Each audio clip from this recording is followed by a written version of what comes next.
अभी तक आप सब ने एक न्यूज़ देख ली होगी, सिलेंडर की मारामारी, पेट्रोल डीजल की कमी आ सकती है। स्ट्रेट ऑफ हॉर्मस जो ईरान से पास होता है वो बंद किया जा चुका है कई देशों के लिए, जहां से मैक्सिमम ये 40 to 45% क्रूड ऑयल आता था। ये सब आपने देखा होगा और इसका कारण भी आप सबको पता चल गया होगा, ईरान पर इजराइल यूएसए का अटैक। आज हम उसके उन बिंदु पर बात करने की वजह कि क्यों हुआ, क्यों नहीं हुआ, क्योंकि इसका मोटा मोटा कारण आप सबको पता है।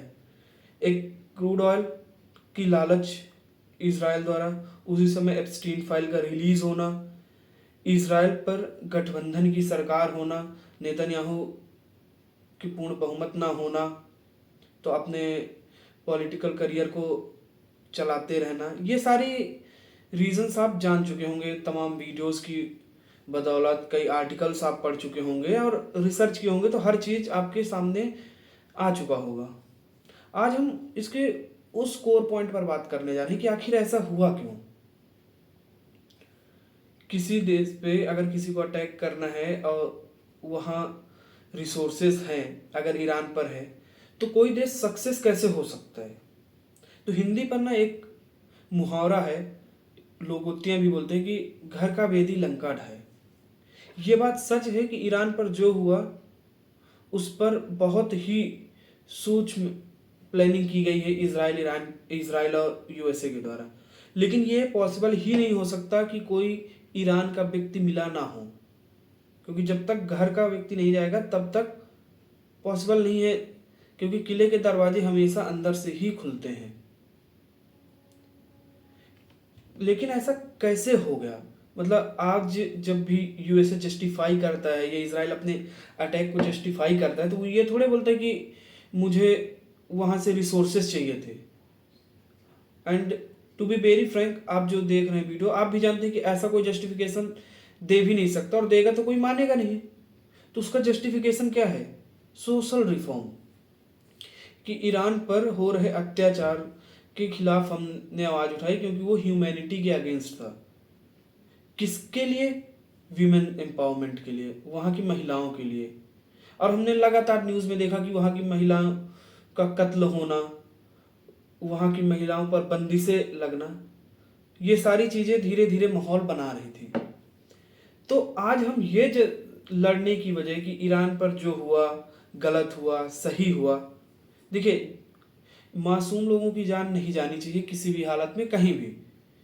लेकिन उसके पहले अगर आप एक उदाहरण लीजिए कि आप एक महल में हैं और महल में आपके सेवक हैं और आपने सेवक को बदतमीजी से ट्रीट किया, तो उसको बुरा लगेगा ना। आप ये नहीं बोल सकते कि हम खाने के लिए दे तो रहे हैं, सेल्फ रिस्पेक्ट होता है। बस वही कुछ यहाँ भी हुआ है। महिलाएं जो सम्मान का प्रतीक हैं, यहाँ क्या हुआ, ईरान पे उनके साथ अमानवीय व्यवहार किया गया, और वही ग्राउंड बना यूएसए को अटैक करने के लिए और ईरान की सॉवरेनिटी पर अटैक करने के लिए। हर देश अपने अपने सॉवरेन है, खुद के निर्णय ले सकता है, खुद पर सक्षम है। लेकिन दूसरे का इंटरफेयर कैसे हुआ? दूसरे को पावर कैसे मिली? दूसरे को ऐसा क्यों लगा कि मैं ऐसा करूंगा तो जस्टिफाई हो सकता है? क्योंकि वहां के लोगों ने वो ऑप्शन दिया।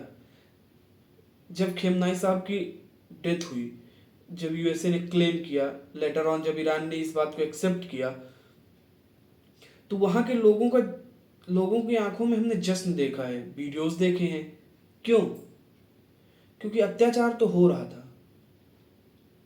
बिल्कुल मैं इसके साथ हूं कि अगर आपके देश में आपके साथ अत्याचार हो रहा है तो आप अपने देश के लीडर के खिलाफ स्वयं लड़िए, किसी दूसरे देश के लीडर को मत बुलाइए, क्योंकि वो आके आपका भी नुकसान करेगा।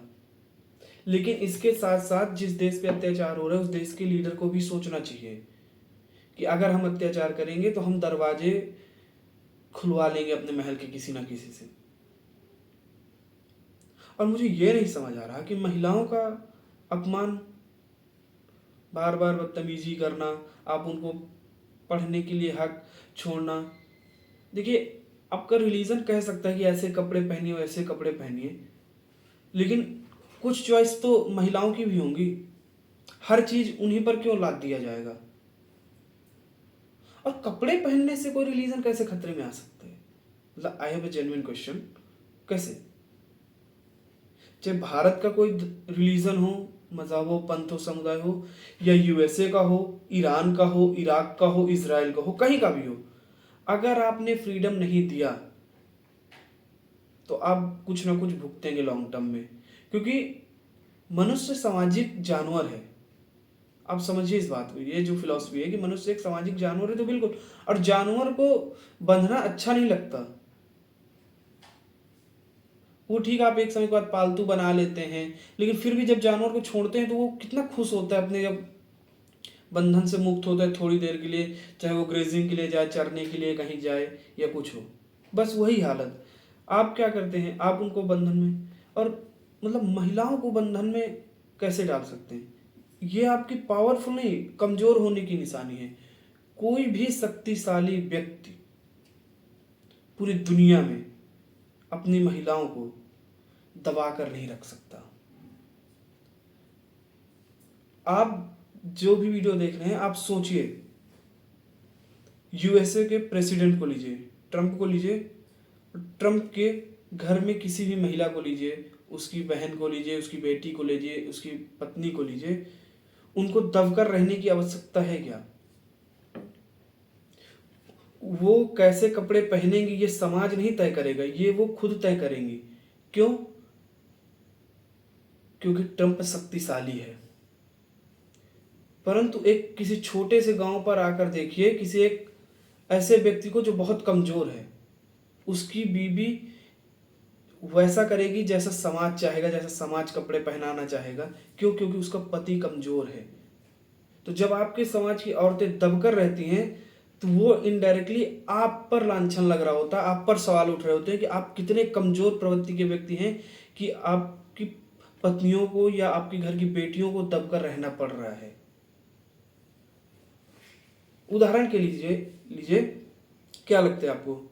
माँ शक्ति, पार्वती माता, वो दबकर रहेंगी?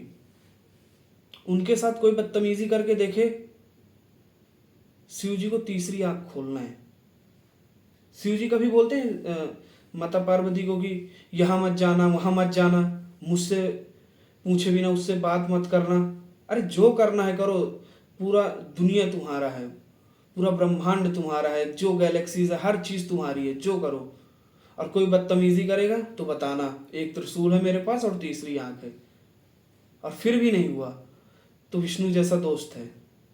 आपको क्या लगता है, माता लक्ष्मी को किसी से डर के रहने की बात है? वो एक के घर में गई और उसने बोला रुको, तो रुकेंगी नहीं।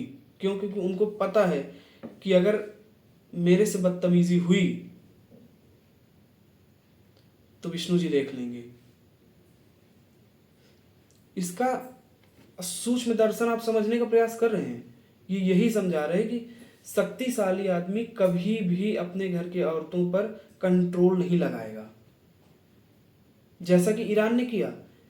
ईरान अपने आप को मजबूत दिखाना चाह रहा हो या कुछ दिखाना चाह रहा हो, उसने कंट्रोल किया, इतना कंट्रोल किया कि एक समय के बाद वो फूट गया कंट्रोल।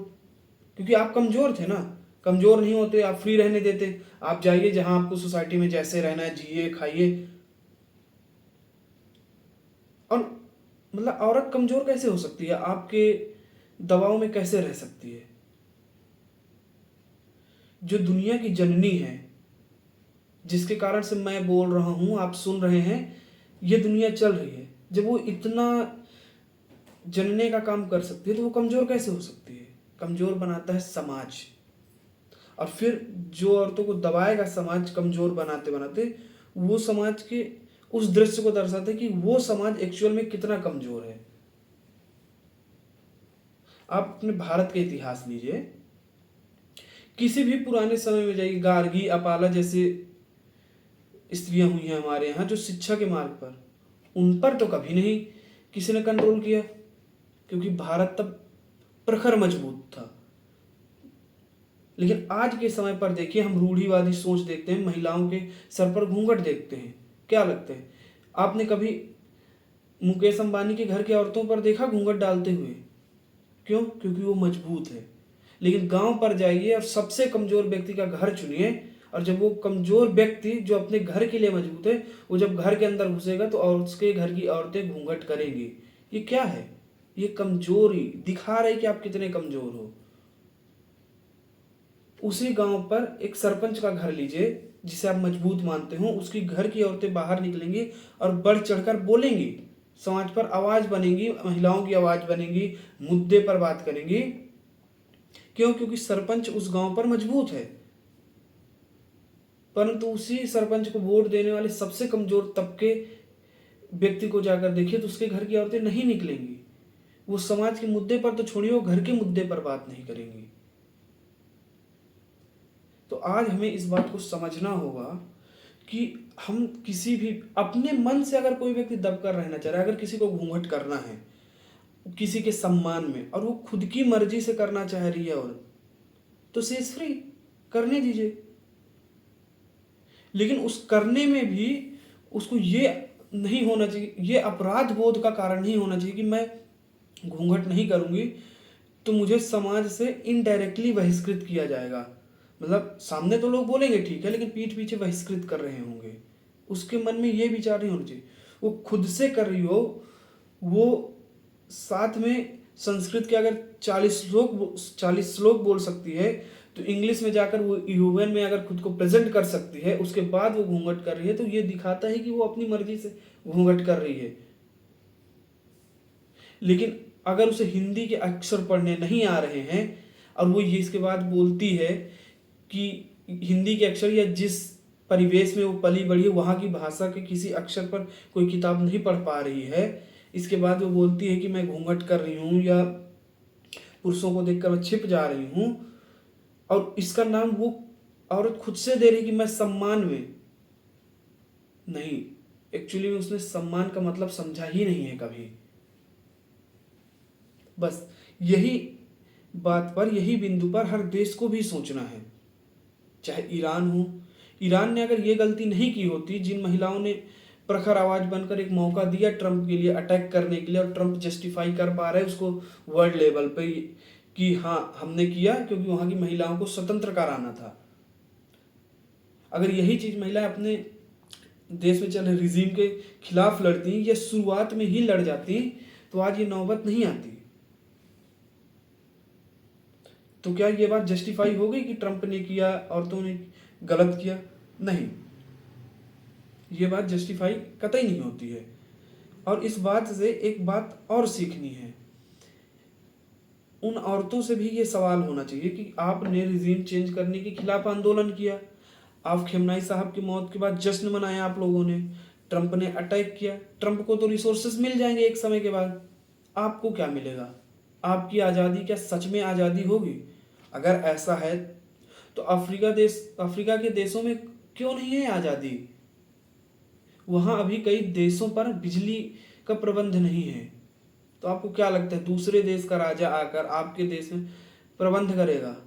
हमारे यहाँ ब्रिटेन का कंट्रोल था 200-250 सालों तक, तो क्या ब्रिटेन के किसी राजा ने या रानी ने, क्वीन या किंग ने आकर हमको आज़ादी दी और बहुत वो किया कि हम लोगों को लड़ना पड़ा? फिर जब सती प्रथा जैसा कुकृत्य हमारे देश में था, जिसे मैं फिर से बोल रहा हूँ कि ना तो वेदों पर है ना शास्त्रों पर है, वो कुछ लोगों की मनगढ़ंत कहानियां या स्वार्थ भाव से उपजा हुआ विचार था। और इसका सीधा सा उदाहरण है कि वो बंगाल से बाहर क्यों नहीं था। अगर वेदों शास्त्रों में था, किसी स्मृति में था, आपको अगर ऐसा लगता है तो आप कभी सुनना कि बंगाल से बाहर क्यों नहीं था। तो हमने खुद से लड़ाई की। राजा राम मोहन रॉय का नाम आता है तो राजा राम मोहन रॉय ने समाज के लिए, समाज के भीतर रहकर भारत में लड़ाई की। ईरान में भी यही करना था। देखिए शहादत होती है, जब आप बदलाव के लिए जाएंगे ना तो शहादत होगी, और शहादत के लिए तैयार रहना पड़ेगा। क्यों? क्योंकि आप एक नए देश का, एक नए नेतृत्व का गठन कर रहे होते हैं। अब आप देखिए वहां कितने मासूमों की जान जा रही है, और उसका एक कारण आप भी हैं। तो समझना होगा कि जब भी किसी देश पर वहां का लीडर, चाहे डेमोक्रेटिक स्टेट हो या कोई भी हो, वहाँ का लीडर अगर गलत कर रहा है तो उसके प्रति आवाज़ हम उठाएंगे, उसके खिलाफ आवाज़ उठाएंगे, लेकिन हम अपने देश पर रहकर ही हमें नेशनल इंटरेस्ट पर काम करना पड़ेगा, हमें पैट्रियोटिज्म दिखाना पड़ेगा। और देशभक्ति किसी के बाप की बपौती नहीं है। मेरा देश मेरी भक्ति, उस पर किसी का कोई कहना नहीं है।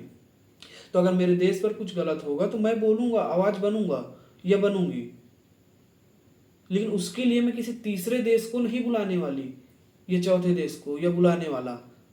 मैं अपने लीडर से सवाल करूंगी या करूंगा, मैं अपने लीडर के अगेंस्ट जाऊंगा, जो लीगल मेथड होंगे उनसे लड़ूंगा, और नहीं तो अंत में मैं अपने देश के पब्लिक को कॉल आउट करूंगा, लेकिन लड़ूंगा अपने देश वालों से, अपने देश वालों के साथ ही, किसी दूसरे देश वाले का नहीं। नहीं तो फिर ईरान जैसा हाल होगा, फिर ब्लैक रेन होगी, फिर काली बारिश होगी, फिर एसिड रेन होगी, फिर मास्क पहनकर निकलना पड़ेगा हर गली में, उसके बाद भी लोग मर रहे होंगे लॉन्ग टर्म बीमारियों से। समझदार बनिए, भावनाओं पर आकर देश के प्रति समर्पण मत छोड़िए, और सम्मान किसी भी जेंडर का हो, महिला हो, पुरुष हो, ट्रांसजेंडर हो, कोई भी हो, सबके अपने अपने विचार हैं, सबका कीजिए, खासकर महिलाओं का कीजिए। क्यों? क्योंकि इतिहास गवाह है कि महिलाओं को सप्रेस किया गया है, परंतु ये भी इतिहास गवाह है कि महिलाओं के सप्रेशन करने वाले देश सदैव पीछे रहे हैं। मैं अपने भारत को उदाहरण दूं तो जिस जिस काल पर महिलाओं का सप्रेशन हुआ है भारत में, वही वही काल दिखाया गया है कि भारत पीछे हुआ है। काल का मतलब यहाँ समय से है, ठीक है? तो ये बात ध्यान रखिए, और इसकी पहल आपको अपने घर से ही शुरू करनी है, घर पर। और फ्रीडम, अब मतलब जब लोग क्लेम करते हैं कि हमने तो आज़ादी दे दी अपने घर की महिलाओं को, तो मेरा सिंपल सा सवाल है, आप होते कौन है किसी को आज़ाद करने वाले? इसी के सवाल के साथ जय हिंद, जय भारत, वंदे मातरम।